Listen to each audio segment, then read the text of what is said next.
This episode contains honest conversation, but some of the nature of the content might not be suitable for sensitive ears.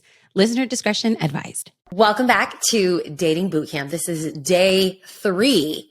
And if you are just tuning in and joining us, the goal of this bootcamp is not to find your kismet match or your potential life partner. No, the goal of this bootcamp is within the next 30 days of this podcast, this third and final installation of the Dating Bootcamp, to go on a real date, not just with someone that you met at a coffee shop, but a real bona fide date where you get dressed up, somebody asks the other person out, you figure out who pays, there's an end time, and we're going to talk about all of that today on this final installation. If you've been with us the last couple of days, you know that we have our very own version of Katniss Everdeen because Megan is our tribute for our Dating Bootcamp. Megan has gone through the homework assignments and she's had to do this quickly because we only did this for 3 days, but she is on not one, but 2 dating apps. And in this final installation, we are prophesying, which means speak life. We are saying and believing that she's going to go out an amazing date. I'm actually believing it's the best date she's ever had because of the work that she's put in and who she knows that she is. And so Megan, we are moving and we are believing that we are getting from the dating app to the actual date. We want to walk people through going from an online platform to a real life date. Megan, for me, I have to give personal story here. For me, I didn't know how to date. And it's not something that we talk about in church. In fact, the reason why even the word dating is hard to describe or even discuss in church is because it's not explicitly stated in the Bible. So we're just kind of left to meander through these gray shades of like, well, I don't know what's acceptable. How do I do this? And so on this episode, I really want to talk about what to do when you get to the actual date. Have you ever had any questions, or is that just a fear that I have? Am I inordinately weird? Or what questions maybe are you thinking through as you go through these online profiles and dates of the what next? Yeah, you are not inordinately weird at all because I'm just like, oh no. Well, what if I'm awkward, right? And I guess it also comes down to okay, well, logistics. I am not the best logistics human. And so it's okay, well, if we are going to go on this date, who makes the plans, right? Should I initiate it or what's happening here? And so I struggle with, okay, I can talk fine. I can have a conversation, but it's the transition into the real life where I get a little scared. I love that. I love that. Okay. So I often get asked the question, who should ask the other person out? Now, this is going to pertain from online dating and even in real life dating. So maybe you met them at church or you met them at the gym, you met them at school, you met them at work, wherever you met. Now we're just talking about the actual date. Maybe you've been flirting with someone, someone's been flirting with you. You have a conversation that leads itself to, could you see yourself on a date with this person? Now, I'm just going to give you statistics. Statistically speaking, 92% of women feel like the man should be the initiator. I didn't make up these stats. These are just the stats. So pick it up with statisticians. Men, however, feel like it's 50-50. That if a girl wants to ask a guy out, she should have the cojones to ask this person out. Now, for a guy or girl that's listening to this podcast, there's biblical examples of both.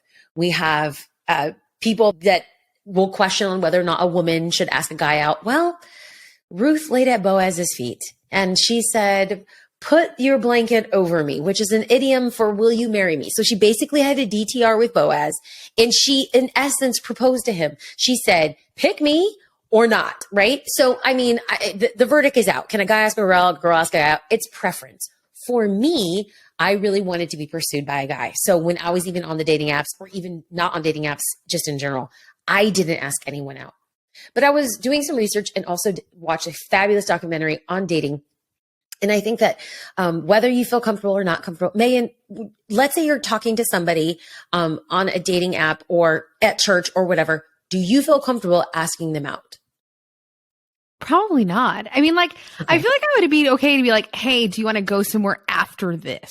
But I don't think I could be like, hello, would you like to meet at this day at this time? I just feel like I don't think I could make the transition easily. Okay. Well, I'm going to give you props because even just initiating a hangout is a great, from what I've heard from men, and we have to have a man on this to speak about the male perspective. But what I heard from men is that they don't know if a woman is interested. So a woman could be flirting and, they can be talking online, but a guy's literally clueless on whether or not a girl is interested. And so I don't think it hurts anyone for you to do what you did. So any listener out there that might feel like, well, I don't know, is that initiating? Is that a date? It's not. It's just asking them to further the friendship, to get to know them. That's it, right?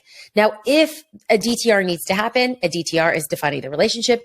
If somebody's like super serious and maybe they're super into you or you're super into them, you have to be very cautious about moving forward in that area. We'll unpack that a little bit later. But let's just play with the scenario that a guy asks you out. These are some healthy boundaries. We spoke about boundaries a little bit on episode 1, but healthy boundaries as you go into this date. I am an ardent and huge supporter of having a start time and an end time. So me personally, I would suggest that you either have something to do after the date so that you have to leave, or you just set a hard end time. Why is that? I have seen a lot of great potential relationships die out in pitter because they spent 4, 5, 6 hours hanging out, 2, 3, 4 hours hanging out. And what happens is that the energy, just a natural communication energy, pitters out, and you leave the date feeling like exhausted and it doesn't feel life-giving. If you put an end time, I suggest no more than 75 to 90 minutes. That's an hour and 15 to an hour and a half. Why? You want to leave the other person thirsty. You want to make them want to hang out with you. Leave on such a high note that you're like, dang, I want to do that again. So in the dating protocol and the dating rules, maybe you're a girl that's listening or a guy that's listening and you want to ask the other person out on a date. Kudos to you, gold star. If you ask the other person out on the date, you set the location, you set the time, and you pay. This is a suggestion, a loving suggestion. If somebody asks out, guy or girl, if a girl asks a guy out, a guy asks a girl, whatever, whoever asks the other person out, just say, hey, I'd love to hang out. Let's go on a date. And because I'm asking you, I'd love to pay for it. So they know from the very beginning, from the onset, from the outset, who is making the decisions. What I see happen is that a guy will have enough chutzpah to ask a girl out, but then he's hesitant on making a plan because he's afraid of making a mistake. If whoever asks the other person out, they get a gold star. They get a high five because that is such hard work. So if somebody asks you out and somebody plans a date, be grateful and be gracious wherever it is they take you. Megan, any thoughts, any feelings, any pushbacks, any questions? Well, I just feel like that really eliminates the option for a foodie call, which is a booty call, but just with free food. A foodie call? I've never heard of that. A foodie call. Oh, yeah. That's where people go on dates just to eat. This is hilarious. This is dating in 2023. I'm just against foodie calls, okay? Buy your own food. Buy your own food. Yes, no. Because listen, you go on a date, someone's going to expect something and then they're going to be really sad and there's disappointment and a heartbreak. Let's not do that. No foodie calls, no booty calls. You're welcome. Yes. Great. Okay. So the person who asks is the person who plans. Now, okay. Megan, I'm going to say that maybe you just got really brave and you asked somebody out. Let's just put you in that seat. If you're planning a date, what do you think the next step should be? Because you said, I'm not really good with planning. So let's just do all the hard work right now. What would that look like? Yeah. It's so funny. I say that, but I plan a lot of things. So it's really just suggestive not being good at things. So I feel like if I were to plan a date, I would definitely want it in the daytime. Okay. Okay. I feel like it needs to be during the day. Okay. I peak during the day. Okay. At nighttime, I get tired. Okay. So I would want to do it during the day. I think a nice local coffee shop would do. No Great. Chains for me, because we both need to take the risk that if the coffee is terrible, we can at least talk about it, and I really just think there's some charm there. So I think I would go to a local coffee shop during the day, because then I can have something to do after. That's believable. That's great. And it actually feels like low risk. So I love that you picked a coffee shop. That was Matt's Matt's MO. Now, when I did online dating, I didn't go out with one person. I was like anti. And the matches that I got, that's another episode for another day. So I didn't go out with anyone. But for Matt, he did go out with a couple of people. And he said, coffee's great because after 60 minutes, your coffee's done and there's no like major commitment. Now, I will say for our first date, we met for coffee and he liked it so much. He asked me to dinner afterwards. And because I knew no better, our first date was literally 4 hours. I'm not even kidding you. Also on the first date, I asked him, did he have biblical grounds for divorce? What was his custody like with the kids? And was he in debt? I'm not even kidding you, Megan. I'm passionate about relationships because I did it wrong. So like that would be a heap and not a hint. Girl, don't get me started. The reason I have this wisdom now is because I did it all wrong. Yes. But I walked in different. So I was not like 18, 19 years old. You know, I just was like, I'm very serious. I know what I want. I want a husband. I'm not looking for like a friend. I didn't want a friend. I have a lot of friends. So I was like, let's not waste his money and my time. He bought me my coffee. This is my time. Like I was lovely and we had some, you know, light questions. And then I just went in. I was like, let's not play games here. And I mean, I wasn't going to be judgmental if he did have debt, which he did. His custody of the kids, which he had 50%. Did he have biblical grounds for divorce? He did because of infidelity. And once we got those hard questions out of the way, I felt like, okay, let me see if I can get to know you, you know? So anyway, okay. Here are some great suggestions if you're doing a date. So you go on a date. A couple rules that I personally have. I'm saying rules that feels very like aggressive. A couple guidelines. There you go. A couple guidelines. For those that are at liberty to drink, I'm going to say 2 drink max. Why is that, Megan? Listen, no one wants to be sloppy. Loose and lips. No one wants to pay for chips. it. That's right. Actually, that's true. That's being respectful of someone's finances. I didn't even think about that because, you know, drinks are expensive. But I just firmly believe that I don't feel like people are at their truest, authentic self when they're inebriated. I think people become overshares. I think people get sloppy. I think in vino veritas. That's Latin for in wine there is truth. And when someone starts drinking, they get real loose lips. And I've seen really good relationships spoiled too soon because, again, people are giving heaps, not hints, about who they are. And I think alcohol just exacerbates that. Also, yeah. So sorry, it shows that you can control yourself. And I feel like that's like super important too, because if you're going into this, you need to know like, okay, well, how they do one thing is probably how they do everything. So if they can't control themselves here, what else kind of lends itself to that? I love that. I would actually advocate that for the first date, like no drinks, like first and second date, no drinks, because you're really trying to get to know that person. And if you need alcohol to feel comfortable, then there's probably a little bit of soul work that needs to be done. So I would just advocate like no drinking on those dates. And if you feel at liberty to, no more than 1 or 2 drinks, because you really want to be lucid. You really want to be sober. You really want to be having an honest conversation. And then again, I would advocate for the end time of the date. Okay. So what happens after the date's over? Okay, so let's get to the juicy details. But actually, hold on. Before we go there, I love where your mind's at, Megan. I think that we need to talk about that. But I think that sometimes when we think about the date, I want us to put our best foot forward, right? So in our core, we want people to love us as we are. And I'm a big ardent supporter of like people loving the truest version of you. However, I also believe that people should put their best foot forward because instead of just coming, you know, slovenly and being like, well, if you don't love me like this, then you shouldn't love me at all. I feel like you should give yourself a fair shake, have some respect for yourself and want to get dressed up, right? So you want to dress like you normally dress. If you normally are wearing like Nike Dunks and a hoodie with like some cute jeans, great, do you. But like, have your sweatshirt be clean. Have your dunks be clean. If you roll up sloppy, I mean, if you don't take yourself seriously, who's going to take you seriously?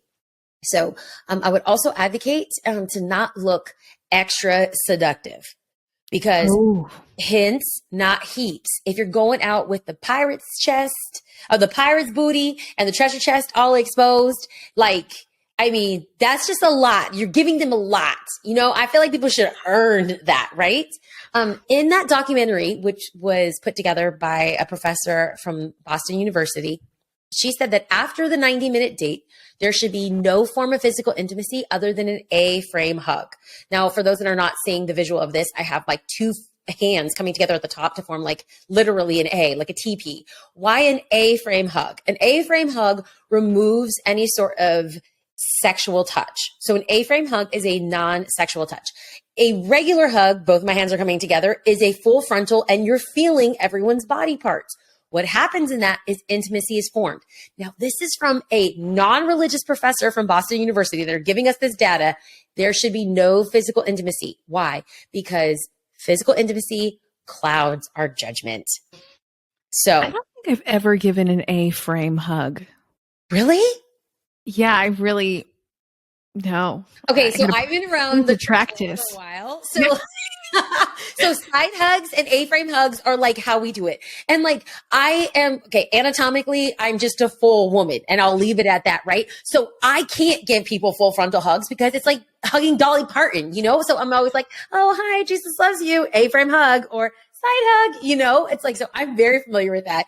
But like, if someone is out there on the first date and they're not sure how they feel about the person, I would totally recommend an A-frame hug. Here's another thing. Megan, are you ready for this one? I'm ready. Okay. So when we were speaking on day one about your non-negotiables and being open to someone that you're not necessarily attracted to on the jump, I feel like you should give, if you walk into a new church, you should give that church 3 Sundays before you decide if that is the church for you. Because if you walk in and this Sunday it's a guest speaker, or, you know, the soloist was really horrible, or someone wasn't nice to you on the entryway, you are writing off an entire good church based on one interaction. So I always feel you should give a church 3 times before you decide if that tribe is your vibe, right? I firmly believe that you should give somebody like 3 dates before you decide like they're not the one for you. Now, if on that first date you realize, oh my gosh, they kick little dogs, they have halitosis, they're $100,000 in debt, that's an easy no. But if it's just kind of like, meh, you're not sure, give them another date. Give them another fair shake. And if I'm honest with you, if you're still feeling like, oh, well, second date wasn't bad, give them a third date. Because sometimes people need a little bit of a runway. You know, like, I mean, Megan, let's be honest. We recorded a different podcast that was not the Dating Bootcamp. And we both realized after that podcast, we were like, nah, we need a runway. We need to get to know each other a little bit more. Our first date was a little weird, you know? Right. And so I firmly believe, so giving somebody like a fair shake after the first date, and I would advocate for 3 dates before you decide if that person's for you. Now, I will say, I know that the professor from Boston University said no physical intimacy on date 1.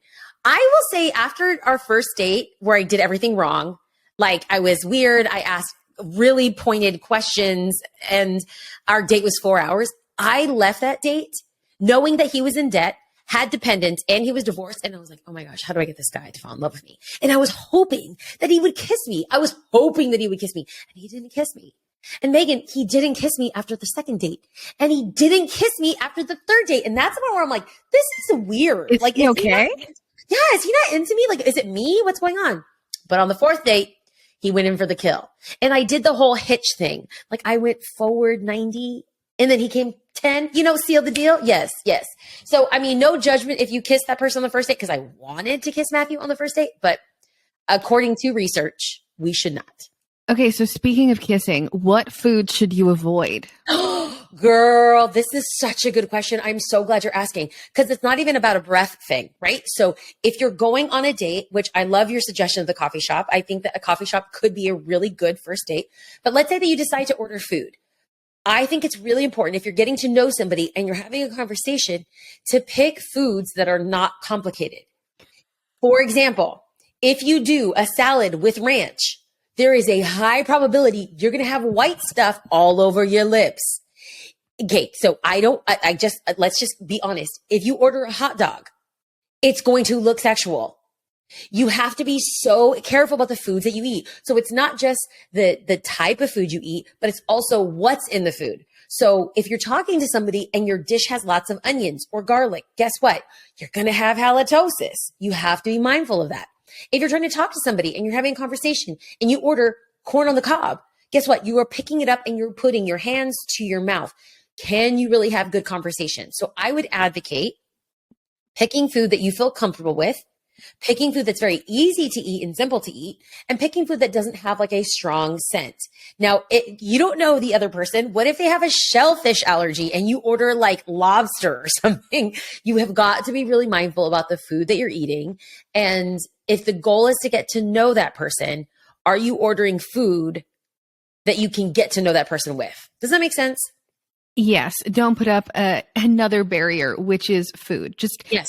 Everyone just needs to commingle. Yes. So yes. We're sitting down eating.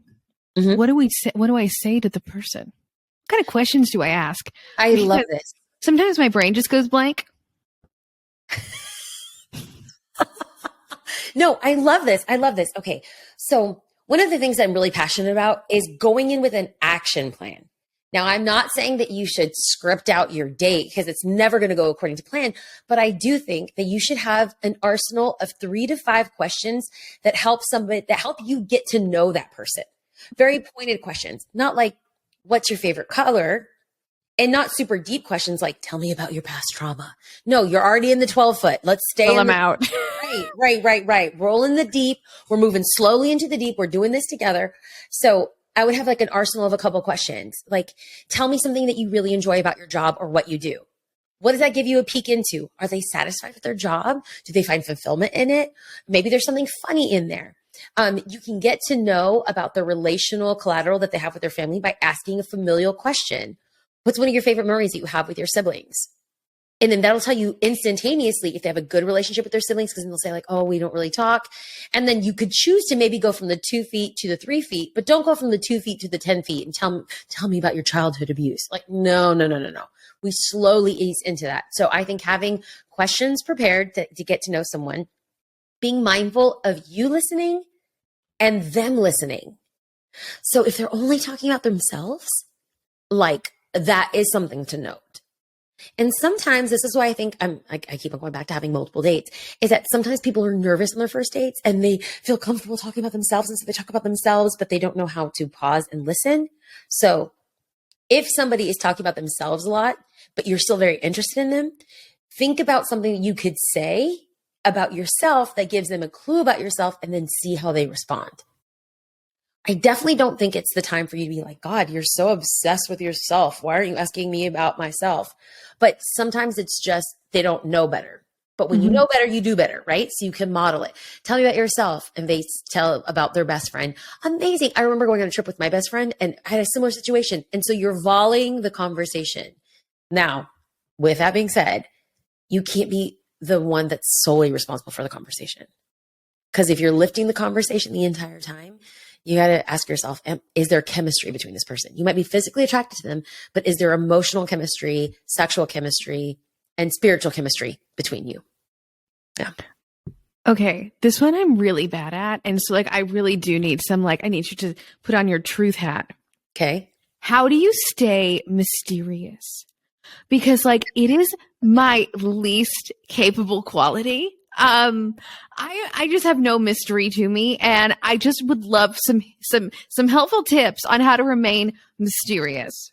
I love this. So on day 1 of the boot camp, we were discussing boundaries. Mm-hmm. And so if you did the assignment from the boundaries, it's like relational boundaries. What am I willing to share with this person? So again, this will always be assessed and constantly the line will move. Let's say what you feel comfortable sharing with somebody 1 month into knowing them versus 6 months of knowing them is really different. So I think that you can maintain a sense of mysteriousness when you know boundaries.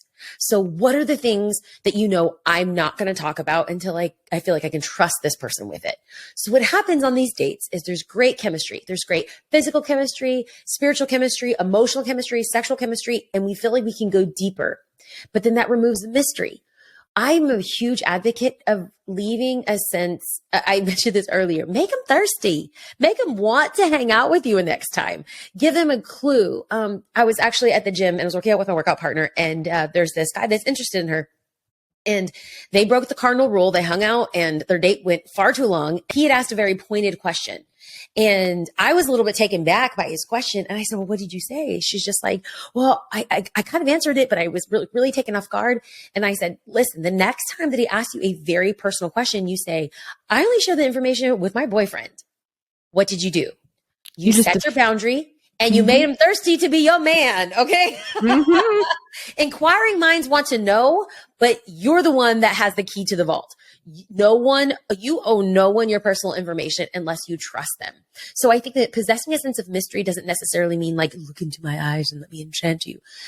Being mysterious is also just saying, I'm going to set this boundary because I would like to get to know you a little bit more before you know the information about me. All right. Got to practice that. I hold the key. I hold the key. I'm just going to be like reminding myself of that. Yes. Amazing. Okay. Now, this is something that people do and they don't even realize because it's just so easy. Now, I myself have fallen victim to this, and this would be the terrible, terrible thing of love bombing, where you think you're doing everything right, when in reality, you're doing the worst thing you can possibly do. So if someone on the other side of this doesn't know what love bombing is, please, you've done a lot of work. You've done a lot of great therapy work. Talk about love bombing in 1 or 2 sentences. Yeah, well, I used to love bomb in friendships as well as relationships because I just wanted everyone to like me. And so basically you think of it like this. You pour all of your resources you have into this one person for a short amount of time, but then eventually what happens to your resources? They run out.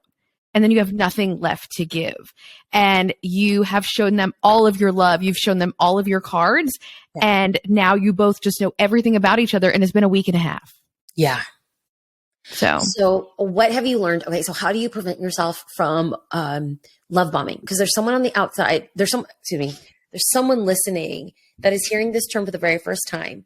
And it's literally when you are overly affectionate, you pay a lot of attention, you're giving a lot of yourself. It's a love bomb, as in you're encapsulating the entire person, the totality of who you are. You've taken them to the 12 feet. What have you learned, and what are some safeguards that you've put around yourself to make sure you don't love bomb someone in attempts to make them fall in love with you, whether in a friendship or dating relationship? Yeah. So in one of my most recent friendships, I really liked this girl. I was like, oh my gosh, I really think we can be real friends. And I know my past tendencies, which is to love bomb. So I purposely was standoffish. I was like, I wasn't interacting as much. I was sending a message here. I was sending a message there. I was not giving myself.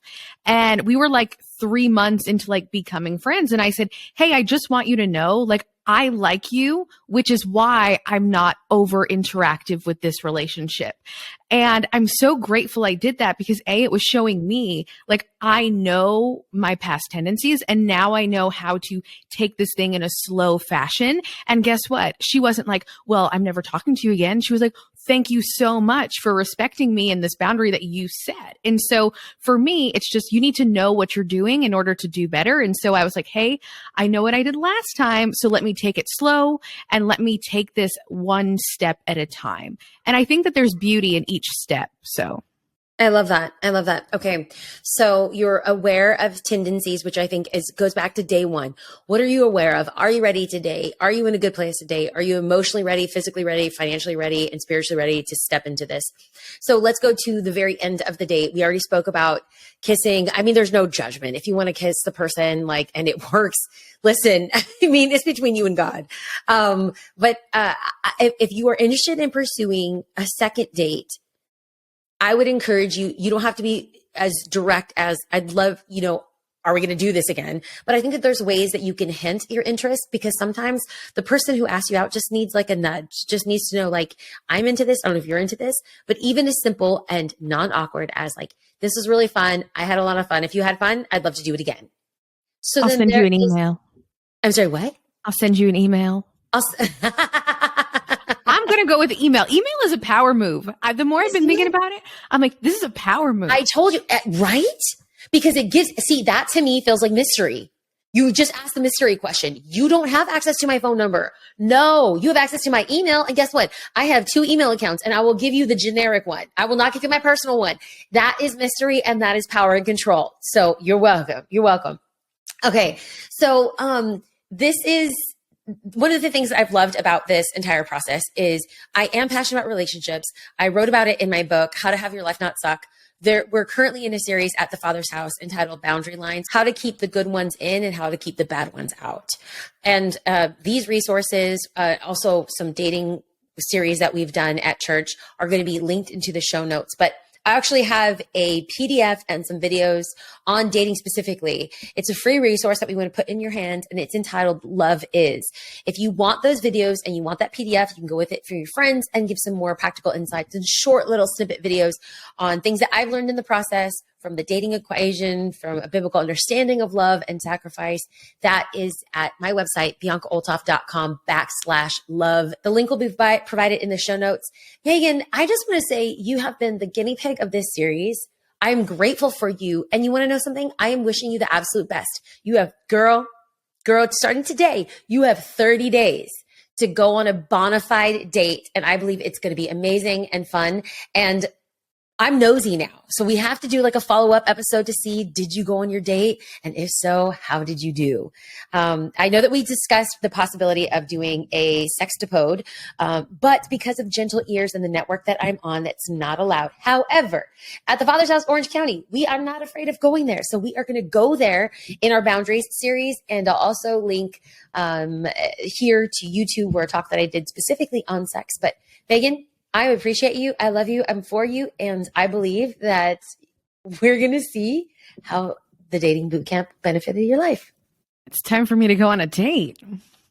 Thank you, Bianca, for having me. I thank you for allowing me to ask questions and for being open and honest. I truly appreciate this space you're creating, not just for me, but for everyone listening.